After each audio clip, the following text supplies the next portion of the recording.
This video was a request by Sad Pathetic Taxidermy Otter. Hello everyone and welcome back to Monsters of the Mind. As always, I'm your host Mr.G. Godzilla has tangled with many monsters over the years, but one of his most reoccurring ones is sometimes his enemy, sometimes his ally. And, I don't know how else to say this. It's Mothra. Mothra is a giant moth. Unlike all butterflies and moths, Mothra has metamorphosis. For you see, Mothra has a form of resurrective immortality. Whenever she dies, she'll be reborn as a caterpillar and then come back to being a moth. Mothra's most common abilities, I say common because, pretty much every kaiju in the Godzilla franchise has had at least 5 different powers they only use in one piece of media then are never seen again. So her most common abilities include flight, obviously. She can also release a poison powder from these wings, and it is very deadly. It's been shown to even suffocate Godzilla. And given her sheer size, she can use her wings to create powerful gusts of wind. Also, as a caterpillar, Mothra can shoot silk like a spider to freeze her foes in place, though in most versions she loses this when she metamorphosizes, with the exception of Monsterverse. Also, Mothra has a telepathic link to her worshippers. Did I just say worshippers? Yeah, that's right, Mothra's a deity. Sort of. You see, Mothra is a guardian of the planet, and whether she's literally a deity or a super powerful being worshipped as one, or part of a species that are like guardians of the earth, that depends on the film, really. But regardless of if she's literally a deity or not, she's pretty much always portrayed as being a benevolent figure. Yeah, Mothra is more often than not the good guy. If she attacks you, then it's entirely your own fault. Don't mess with her worshippers, and don't even think about attacking her offspring. That is definitely a death sentence with her. Mothra did not debut on film, but rather she first appeared in a book called The Luminous Fairies and Mothra. In this book, researchers find an island that seems to be inhabited by fairies who claim they worship Mothra. The researchers take back some of the fairy girls with them to Japan, which enrages Mothra, who hatches from her egg and weighs laced in Japan in order to rescue them. Later that year, a film was made based on the book.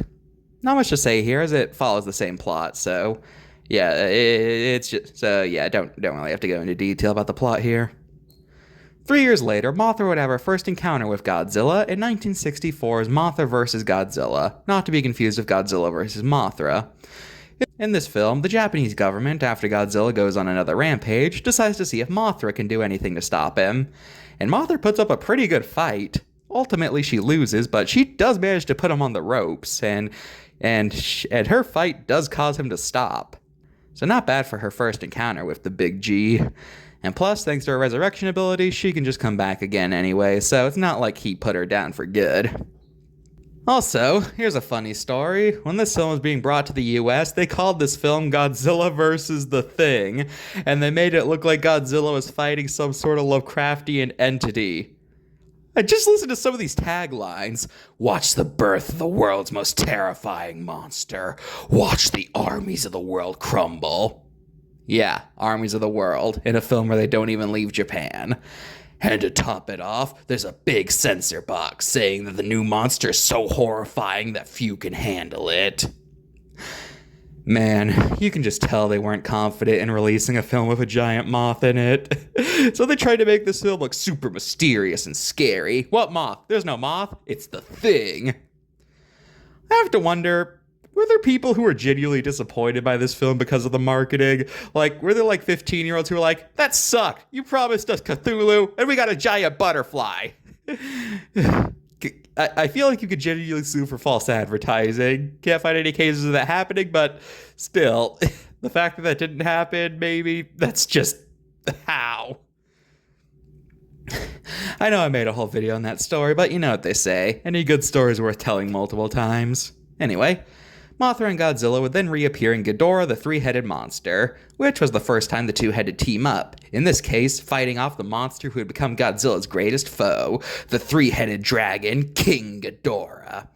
In order to fight him off, they team up with the mutant pterosaur Rodan, and the combined force of the three kaiju overwhelms the dragon, forcing him to leave Earth.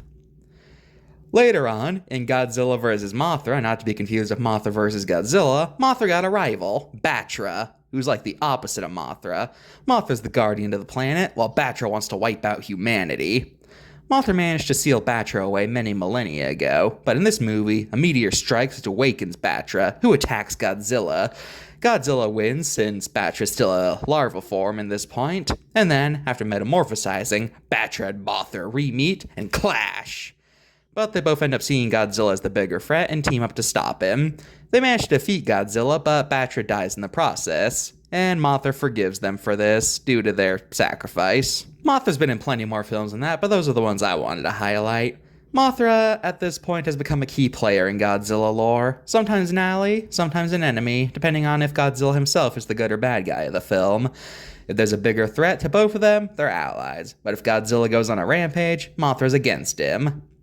Outside of the main film series, Mothra's made plenty of other appearances in most Godzilla media. She's been in most of the video games, and she made the jump to MonsterVerse.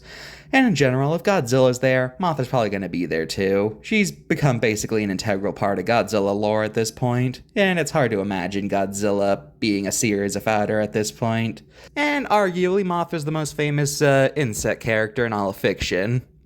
Maybe. I don't know. That's debatable. She's definitely the most famous Lepidopteran character. Yeah. Give it up for the queen of the kaiju, everybody. And debatably the most famous bug character. I don't know. I don't know how to end this. I don't know. Hey, here's what Mothra would look like if she was in Weird and Wild Creatures. That's cool, I guess. Goodbye.